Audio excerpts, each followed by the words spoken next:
స్కూళ్ళలో English medium పెడితే తప్పు, ఇప్పుడు ఎడెక్స్ కోర్సులు పెడితే తప్పు. ఇవే చంద్రబాబు చేసుంటే విద్యార్థులకి బంగారు భవిష్యత్తును తీర్చిదిద్దడం అన్నది చంద్రబాబు వల్లనే సాధ్యమని చెప్పి రాసేవాడు. మరి అయినా సరే అంటే ఇది ఎవరి మీద ద్వేషం? జగన్ తీసుకొచ్చేటువంటి వ్యవస్థల మీద ద్వేషం. జగన్ పరిపాలన కనుక ఎట్లాగే చేసేస్తే జనం బాగుపడిపోతే ఇక తమ నాయకుడిని పట్టించుకోరన్నటువంటి ఉద్దేశంతో రాస్తున్నటువంటి ద్వేషపూరిత వార్తలకు సంబంధించినటువంటి సజీవ సాక్ష్యం. లేకపోతే స్పీకర్ ముందు హాజరు కాని రెబల్స్, ఒక్కసారి విచారణకు రాని బలరాం, వంశీ, గిరిధర్, సమయం కోరుతూ మేకపాటి, కోటంరెడ్డి, శ్రీదేవి లేఖ. ఓవరాల్గా రెబల్స్ మీద చర్యలకు సంబంధించిన నోటీసులు ఇక పట్టించుకోరు. ఇక రెబల్స్ మీద ఏ చర్యలు తీసుకోరు.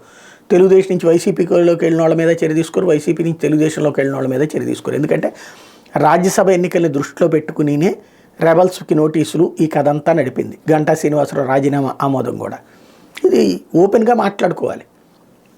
అదే సందర్భంలో ఇప్పుడు ఏదైతే రాజ్యసభకి తెలుగుదేశం నామినేషన్ వేయలేదు కదా, ఇంకా బాధే ఉంది కాబట్టి ఏ యాక్షన్ ఉండదు, పైపైన కాలక్షేపంతో ముగిసిపోతుంది.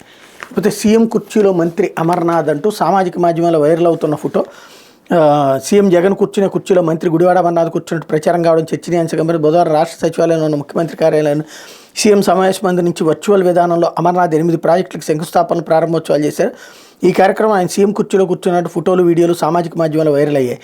సీఎం సీట్లో మంత్రి అంటూ పలువురు వ్యాఖ్యానాలు చేశారు. వ్యవహారంపై మంత్రి అమర్నాథ్ గురువారం స్పందించారు. విశాఖపట్నం ఆయన మాట్లాడుతూ ముఖ్యమంత్రి రాకపోవడంతో తాను ఆ సమావేశంలో పాల్గొన్నానన్నారు. తాను కూర్చున్నది ముఖ్యమంత్రి కుర్చీలో కాదని స్పష్టం చేశారన్నటువంటి వార్తని హైలైట్ చేశారు. ముందు అక్కడ ముఖ్యమంత్రిని రెచ్చగొట్టాలి, ఇప్పుడు అమర్నాథ్ మీద ఏదైనా చర్య తీసుకునేలా చేయాలి. తద్వారా అమర్నాథ్ కాపులకు అన్యాయం జరుగుతుందని చెప్పి ప్రొజెక్ట్ చేయాలి. అది అంతకు మించి ఇంకేం లేదు. లేకపోతే ఇందాక నేను చెప్పాను కదా, ఈనాడులో శుభం పలకరా పెళ్లి కొడక అంటే వాళ్ళ మంచి జరుగుతుంటే చెడగొడతానికని ఇప్పుడు సాక్షి అది అడ్వర్టైజ్మెంట్ వేసుకొచ్చింది. ఎడెక్స్తో రాష్ట్ర ప్రభుత్వ ఒప్పందం. ప్రముఖ ఆన్లైన్ కోర్సుల సంస్థ మన రాష్ట్రంలోని 12 లక్షల మందికి పైగా విద్యార్థులు వరల్డ్ క్లాస్ వర్సిటీలు, ఇతర విద్యా సంస్థలు అందించే